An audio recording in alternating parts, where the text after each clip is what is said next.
Welcome inside another episode of the Sherwood Park Crusaders pregame show. My name is Zach Marks. Please be bringing you this one from inside the Randy Rosen rink here in Sherwood Park, Alberta, where in just a few hours' time, the Sherwood Park Crusaders will play host to the Drayton Valley Thunder. Now, Sherwood Park enters this final AJHL regular season weekend with an opportunity to climb as high as second place in the North Division, but can finish as low as fourth, where they currently sit. They trail the Bonnyville Pontiacs by 2 points in the standings with 2 games in hand on Bonnyville. They'll play their regular season finale tonight. But Whitecourt, meanwhile, 4 points up on Sherwood Park with 2 games left to play this weekend. And Sherwood Park with 3-3 to end off the regular season starting tonight against the Thunder. Now, the Thunder did Sherwood Park a big favor earlier this week, knocking off the Bonnyville Pontiacs by a 3-1 score, keeping the gap at 2 points. As both teams enter games tonight, Bonnyville will close out their season tonight. Meanwhile, as mentioned, Sherwood Park, Drayton Valley tonight, and then they'll end off with a back-to-back against the Spruce Grove Saints. Sherwood Park, record of 32-18, 3-4 this season, 71 points on the season. They look to climb to within a tie with the Bonnyville Pontiacs with a win tonight, combined with a Pontiac loss. Sherwood Park does control their own destiny, win out, and they will finish at least third in the North Division. Their opponents tonight, meanwhile, they finish off a campaign that sees them finish 8th place in the North Division. They'll miss the playoffs after last season's North final appearance, as Drayton Valley Thunder will close out their season tonight here in Sherwood Park. Now let's head to the pregame interview with head coach Evan McFeeters on how he felt his team performed on Sunday afternoon against the Saints and what to expect tonight against the Thunder. Joined now on the Crusaders pregame show by head coach Evan McFeeters. Evan, a 4-3 shootout loss to the Spruce Grove Saints the last time out. What did you make your team's performance in that game? Yeah, we battled. It was a good hockey game. I mean, we go down 1, we fight back, we tie it up. We go down again, we fight back, we tie it up.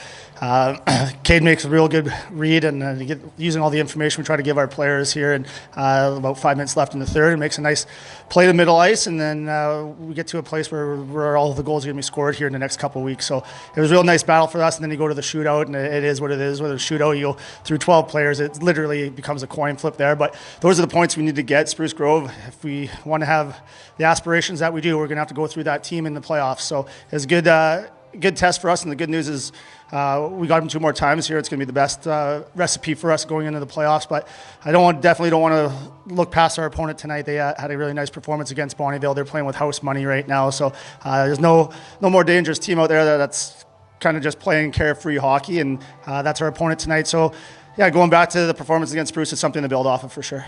You've got Drayton Valley in town tonight to kickstart a 3-3 weekend to close out the regular season. What are you expecting out of them tonight?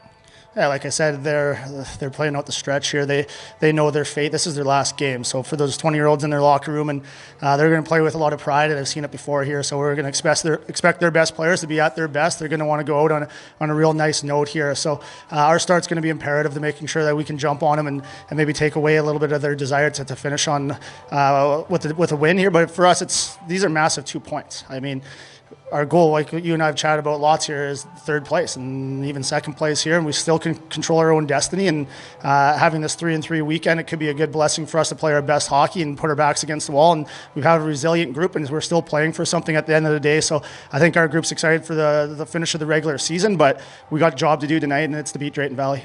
You mentioned the battle between the second, third, and fourth place teams in the North Division. What's the message heading into this weekend for your group? Yeah, the chips are going to fall as they may. If we play our best hockey, we get 6 out of 6. I think we'll be in a good position to jump up a few standings points. But the regular season, it's about getting 60 games and trying to get your team better in each game and taking steps forward. And then when all the dust settles, you find your playoff matchup. So whether we slot in second or down the fourth, for us, that's not really like something we're dwelling on. We just utilize the standings here as a motivator for our group, because we put in a lot of work here. We want to climb up, and we want to be a little bit justified or rewarded, I guess, for all the efforts that we put in through the first 6 months of our season. But once the dust settles here on Sunday afternoon, we'll start addressing our playoff opponent. But I think for us this weekend is building off and trying to get into that playoff mentality, and I think we've been striving for that in the last month. And you go back to that Spruce game, that was a playoff feel in our building. We're expecting to have that same sort of intensity tonight. Now, with Drayton Valley in town, the 6th time you've played them this season, what have you learned about them throughout the course of the regular season? Yeah, they're pesky. They got their top half of their lineup who's dangerous. We know their best players, and we got to keep their best players in check, and our best players have to be our best players at this time of year. So who knows what we're going to see from those guys realistically. This is game 60 for them, and then there's no tomorrow for us. we want to make sure we get through this and we play structured and we play with our habits. And for us to, like I said before, our start's imperative to see how the rest of the game is going to play out. But our first 10 minutes, we're really harping on it as a staff tonight. All right, thanks for this, Evan. Good luck tonight. Thanks, Zach. And that'll do it for another episode of the Sherwood Park Crusaders pregame show. Puck drop is 7 p.m. right here at the Randy Rosen Rink. Part 1 of awards night here to close out the AJHL regular season. Get here early, as tickets are available at tickets.sherwoodparkcrusaders.ca or at the door when you get here. If you can't make it out, I will have the call on Hockey TV. For all of us in the Crusaders organization, we appreciate you tuning in, and we will see you at puck drop.